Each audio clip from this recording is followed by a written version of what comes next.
If you watch the evening news, the narrative is clear. The United States and China are locked in an unavoidable, dangerous Cold War. We hear about aggressive tariffs, tech bans, and national security threats daily. It looks like a collision course. But step away from the cameras, go behind the closed doors of global logistics, and a completely different picture emerges. Despite the fierce public rhetoric and the aggressive trade wars of recent years, the factories haven't stopped humming. American companies still rely on Chinese manufacturing, and China still relies heavily on American consumers and technology. It raises a provocative question. Are Washington and Beijing genuinely trying to destroy each other? Or are they playing a carefully calculated political game? Is the public conflict just a theater for voters, while behind the scenes, both empires are quietly cooperating to keep their economies afloat? Welcome to the reality of the US-China relationship, the great Frenemy Illusion. Let's look at the surface first, because the surface is loud. For the past several years, the economic warfare between the US and China has escalated dramatically. We saw both administrations implement sweeping tariffs, sometimes reaching unprecedented heights, clamping down on everything from Chinese electric vehicles and steel to critical minerals. In the high-tech sector, the battle seems absolute. The US placed strict export controls on cutting-edge semiconductor software and AI chips, aiming to choke off China's military tech advancement. Beijing retaliated by restricting rare earth mineral exports, vital for Western technology. Politically, this hostility is brilliant for domestic audiences. In Washington, being tough on China is one of the very few things Democrats and Republicans fiercely agree on to win votes. In Beijing, standing up to Western imperialism fuels national pride and solidifies domestic control. Publicly, they act like sworn enemies. But economics operates on numbers, not emotions. Let's talk about the raw data, because numbers don't lie. Even amidst brutal tariff escalations and aggressive decoupling rhetoric, the sheer scale of US-China trade remains staggering. The total bilateral trade between the United States and China hovers at massive levels, exchanging over $500 billion to $600 billion worth of goods annually. Look at that dynamic.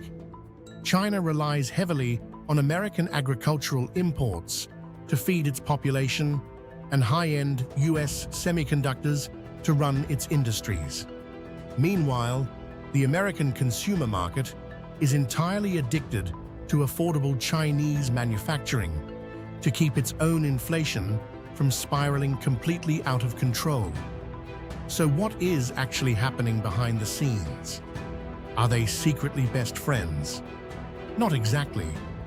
But they are rational actors who understand a critical rule: mutual assured economic destruction. Whenever the public trade war gets so intense that it threatens to collapse the global economy, a fragile, quiet truce is always engineered backstage. We see this pattern repeat constantly. Following periods of extreme tariff spikes that paralyze trade, high-level officials from both nations quietly meet in places like Geneva or Zurich. Brinkmanship gives way to calculated deal-making. Tariffs are subtly adjusted, exceptions are quietly carved out for major corporations. And China agrees to lift export restrictions on critical materials in exchange for the US easing up on certain tech choke points. Why? Because both sides know that a true, total economic decoupling would trigger a global depression. If China completely stops buying US debt and food, the American financial system destabilizes. If the US completely cuts off its market from Chinese goods, China's manufacturing sector collapses, leading to massive domestic unemployment and social unrest for the Chinese Communist Party. Behind the scenes, the goal isn't victory, it's risk management. This isn't an ecosystem of two enemies preparing for total war. This is a deeply codependent economic marriage. They might yell at each other at the dinner table, but they share the same bank account. There is a third player in this game that ensures things stay functional backstage: global megacorporations. While politicians give speeches, CEOs act.